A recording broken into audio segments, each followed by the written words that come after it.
Hey, what's up guys? Welcome back. Now in this video we're going to be discussing a very interesting topic that many people are going to have an opinion on, so it's going to be a discussion topic that everyone will have a chance to weigh in on in the comment section. And this is going to be a first party studio debate and analysis basically on Nintendo first party versus Sony first party studios and games, and how they've evolved, and is Nintendo still the clear-cut winner as far as having the best first-party games on the market. Now first of all, we want to say congratulations both to Nintendo and to Sony. They have reported their financial data for the past fiscal year.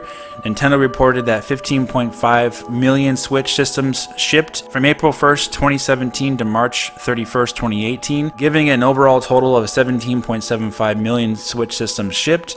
And Sony announced that the PlayStation 4 shipped 19 million consoles in the same time frame, for a total of 79 million consoles shipped. So congrats to both companies. Obviously Sony and Nintendo, they're known for having really good exclusive games, and Nintendo of course has been long known as having the best first party games on the market since the original NES, SNES, Nintendo 64, Gamecube, Nintendo Wii, Wii U, and now of course with the Nintendo Switch. Now Sony on the other hand is lesser known for having great first party games because they came on the scene with the PlayStation 1 in 1995. They were a third party machine, and with Nintendo having all the first party exclusives and less third party support, Sony got all the third party support and less of the first party exclusives in the beginning. If you look way back when the PlayStation started, PlayStation versus Nintendo 64 was really interesting because it had a lot of great third party games on PlayStation, but Nintendo 64 had those really amazing first party experiences with The Legend of Zelda: Ocarina of Time, GoldenEye, Super Mario 64, Mario Kart 64, Diddy Kong Racing, Banjo-Kazooie, Conker's Bad Fur Day, Perfect Dark, and Nintendo had the most powerful console as well, so the games looked better on the system than PlayStation 1 did, but PlayStation had all that third-party support. Final Fantasy 7, 8, and 9 were on the system. But of course we all remember that Crash Bandicoot came on the scene with PlayStation 1 as the would-be big mascot for Sony, with Naughty Dog getting their feet wet basically in the industry. However, at the time, it was really a one-sided affair. Sony really didn't have a chance at all in the market against Nintendo as far as their first-party games were concerned. Then things got a little bit better with PlayStation 2 versus the Gamecube, but the PlayStation 2 was an absolute monster with third-party support yet again. It had so many third-party exclusives that we're not going to even go over them here, but some of the first-party games were pretty good as well. They had God of War 1 and 2, they had the SOCOM series, and they had Jak and Daxter, which were pretty good, but still nowhere near the same league as Nintendo.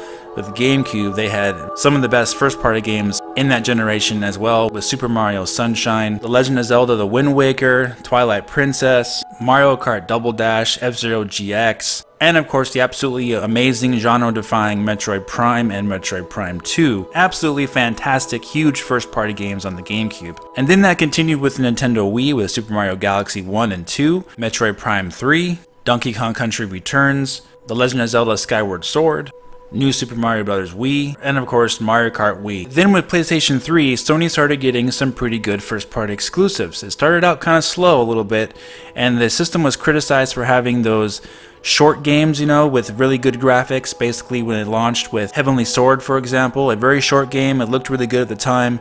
Gameplay wasn't all that great, but everyone liked how it looked. So Sony didn't quite have all the gameplay there yet. It had the graphics, but not quite that deep experience that Nintendo games had at the time. It wasn't until Uncharted 2, The Last of Us, the Little Big Planet series, and God of War 3 that Sony started making its case a little bit stronger for its first-party exclusives on the PlayStation 3, a lot stronger than what it did with the PlayStation 2. Then you started having those really strong narrative experiences, and the gameplay started to match that experience as well. Yet it was still a little bit more limited at the time with PlayStation 3, but you could see that the potential was there. And now we reach 2018, where the playing field is looking a little bit different now. Sony's first-party games have progressed in such a substantial way in the past 2 or 3 years that it is very difficult to ignore what they have accomplished at this point. When you compare where they started with PlayStation 1 and PlayStation 2 with their first-party exclusives, Sony has become one of the best first-party developers and their subsequent studios that make first-party games for them in the industry. You have Uncharted 4, which was a fantastic game, the best in the series. You have Horizon Zero Dawn, which was a huge brand new IP that Sony released in 2017. You have games like The Last Guardian that are lesser known, but were still really well made. And of course you have the just recently released God of War, which many are considering to be the best game of the generation so far, even though it didn't rate quite nearly as high as Zelda Breath of the Wild. Many people are thinking that this game is the defining moment of the current generation that we're in with PlayStation 4, Xbox One, Wii U, Nintendo Switch, whatever you want to call that generation with Nintendo. So now we're going to go over the differences of what these games are targeting and how different they are, and if one is better than the other. So as we know, Nintendo focuses on the gameplay aspect of everything, and the story of their games is second, third, or fourth in that order, basically. They focus on gameplay, and more gameplay to further the experience for the player. And I'll be the first to agree with everyone that gameplay does rule supreme in pretty much any experience you want to have out there. There are a few games that target just the interactive movie experience, you know, but gameplay does rule supreme overall. But one really big thing to note here is that if you have played the recent first-party games from Sony, you will note that the gameplay aspect of these first-party games does actually reign supreme in their games as well, even though they're focusing more on a single-player narrative story-driven experience.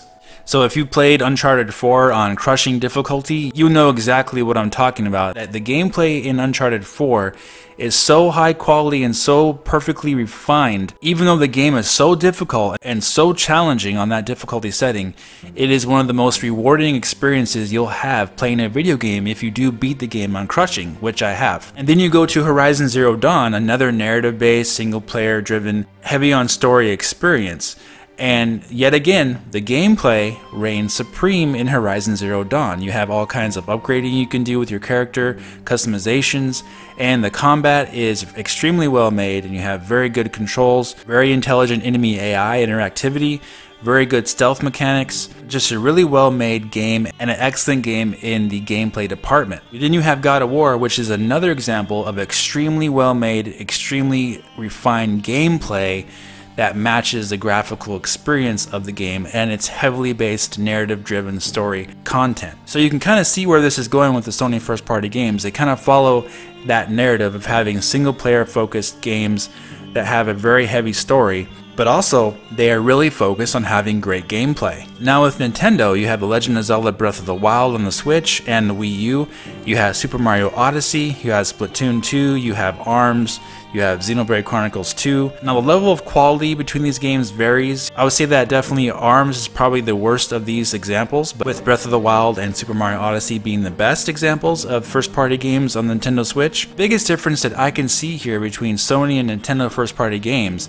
is not necessarily the gameplay, it is the story-driven aspects of these games. As we know, The Legend of Zelda Breath of the Wild has one of the lightest stories since the original Zelda on the NES back in 1986. The story is told in pieces, basically through memories as we know, but compared to previous Zelda games, the story is not as robust as something like the Ocarina of Time, for example, or Twilight Princess. And a lot of people didn't like that aspect of Breath of the Wild, however they did really like the gameplay. And the same thing applies to Super Mario Odyssey.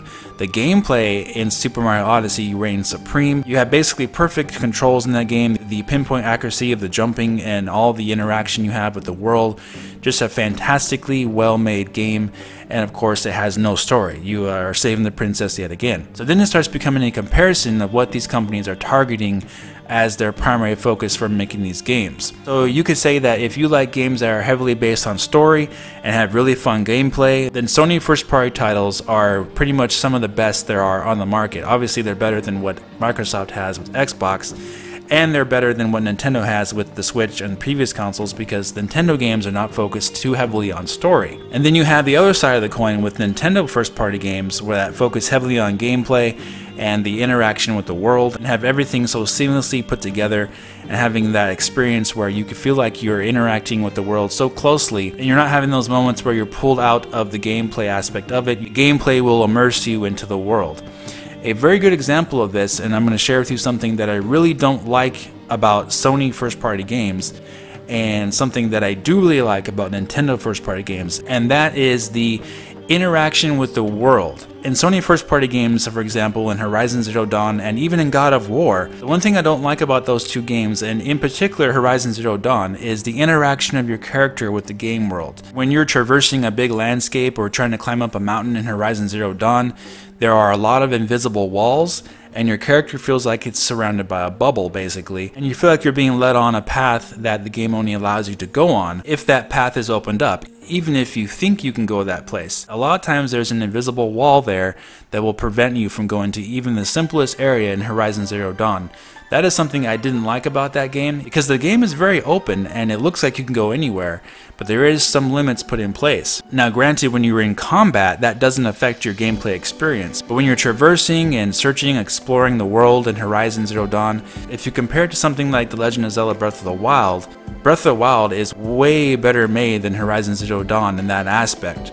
Because in Zelda, you can climb absolutely everything, you can interact with everything, you can touch everything in the world.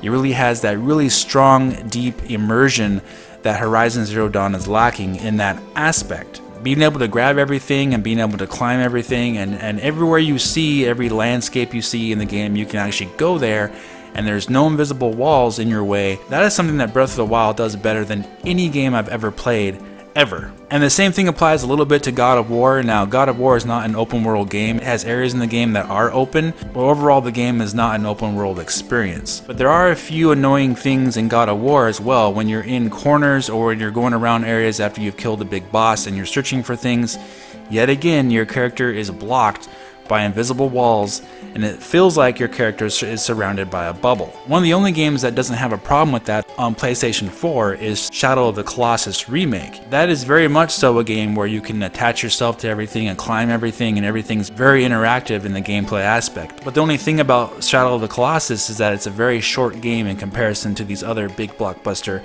first-party experiences. And many have reported that they're able to beat Shadow of the Colossus in about 8 hours or so. But if they were able to actually put that type of interaction of Shadow of the Colossus or Breath of the Wild, for example, in Horizon Zero Dawn, that would have made Horizon Zero Dawn an absolute fantastic experience in my opinion. But as it stands right now, I do believe Horizon Zero Dawn is a very good game, a great game even. But like I said, I do believe that Sony does provide the best first-party experiences for character-driven, story-based games.